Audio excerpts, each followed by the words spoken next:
Suatu hari, sepotong tangan yang terputus berhasil lolos dari dalam lemari es di sebuah laboratorium rumah sakit. Kemudian ia pun memulai perjalanan melintasi pinggiran kota Paris untuk menemukan kembali tubuh aslinya. Pemilik tangan tersebut bernama Novel. Kisah kali ini akan diceritakan dalam sebuah alur kilas balik. Semasa kecil, Novel tinggal di Maroko bersama kedua orang tuanya. Ia bercita-cita menjadi seorang pianis dan astronot. Novel juga memiliki hobi merekam kesehariannya di dalam sebuah tape recorder. Suatu hari saat berkendara bersama kedua orang tuanya, Novel tak sengaja mengganggu ayahnya yang saat itu sedang mengemudi. Hal tersebut pun menyebabkan kecelakaan fatal. Kedua orang tua Novel meninggal dunia di tempat kejadian, sementara Novel selamat.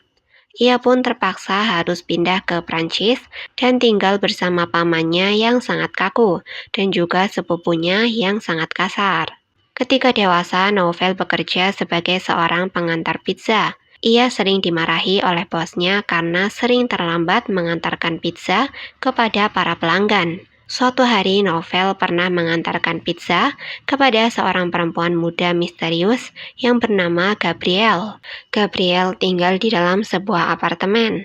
Akan tetapi, Novel saat itu tidak bisa masuk ke depan apartemen Gabriel karena ia tidak bisa membuka pintu keamanan yang berada di lobi apartemen. Hal tersebut dikarenakan pintu keamanan di apartemen tersebut saat itu sedang rusak. Alhasil, Novel dan Gabriel pun hanya bisa berkomunikasi lewat intercom yang berada di pintu masuk apartemen.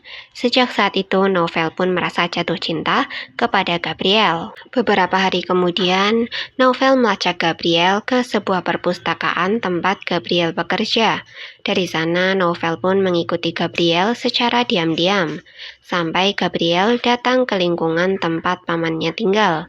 Gabriel datang ke sana untuk mengunjungi pamannya yang bernama Gigi dan juga mengantarkan obat-obatan milik pamannya. Di sana, Novel yang ketahuan oleh paman Gigi pun berpura-pura sebagai seorang pelamar kerja karena melihat brosur iklan lowongan magang di pabrik kayu milik paman Gigi. Akan tetapi, paman Gigi berkata jika iklan lowongan tersebut sudah sangat lama.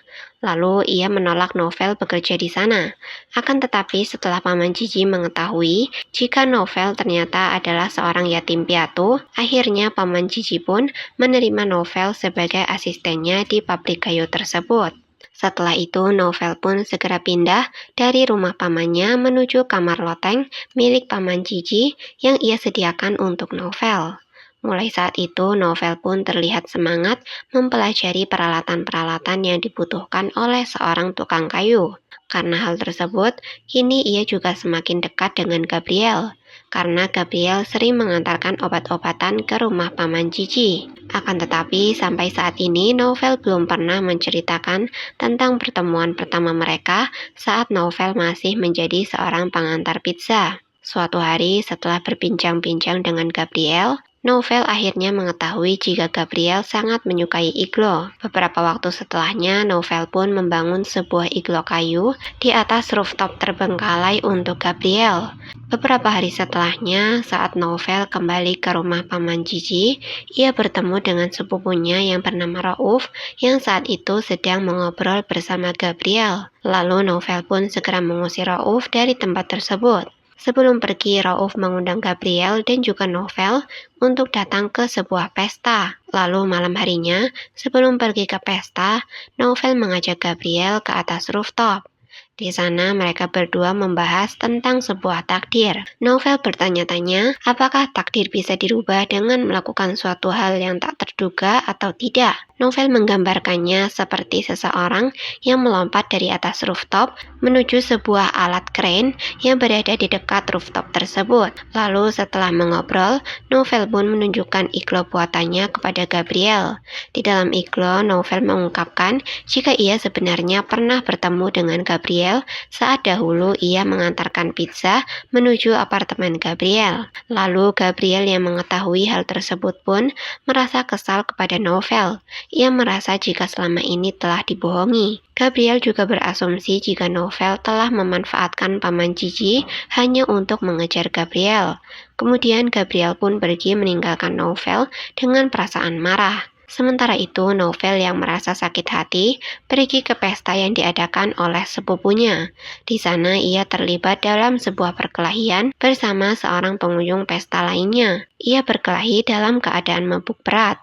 Keesokan paginya, Novel bekerja dalam keadaan mabuk.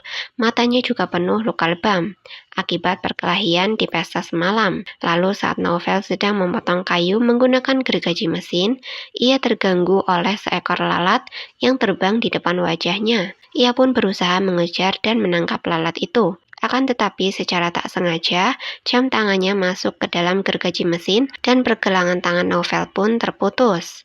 Kembali ke masa sekarang, sepotong pergelangan tangan yang terputus itu pun akhirnya kembali kepada Novel. Kemudian ia berbaring di samping Novel saat ia sedang tertidur. Ia berusaha menempelkan kembali pergelangan tangan Novel dengan tangan Novel kembali. Akan tetapi usaha tersebut pun gagal.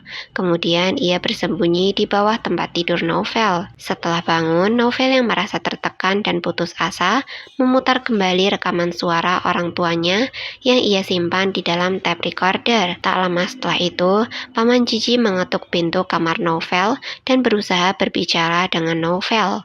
Akan tetapi Novel memilih untuk tidak menanggapi panggilan dari Paman Cici tersebut. Setelah Novel pergi, Gabriel datang ke kamar Novel dan berniat ingin berbicara kepadanya.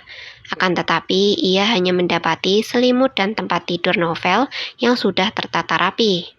Setelah itu, Gabriel yang terbawa suasana pun tertidur di kamar tersebut. Ketika bangun, Gabriel menemukan sebuah iglo yang terbuat dari gula batu. Iglo tersebut dibuat oleh pergelangan tangan Novel yang terputus. Setelah melihat hal tersebut, Gabriel pun naik ke atas rooftop dan menemukan iglo kayu yang dibuat oleh Novel. Iglo tersebut sudah kosong dengan diselimuti oleh salju yang sangat tebal. Di dekat sana, Gabriel menemukan tape recorder milik Novel yang berisi rekaman baru dari Novel. Tape recorder tersebut sengaja ditinggalkan oleh Novel untuk Gabriel. Ketika tape recorder itu diputar, Gabriel mendengar suara Novel yang telah melompat dari atas rooftop menuju alat kren yang berada di sekitar rooftop.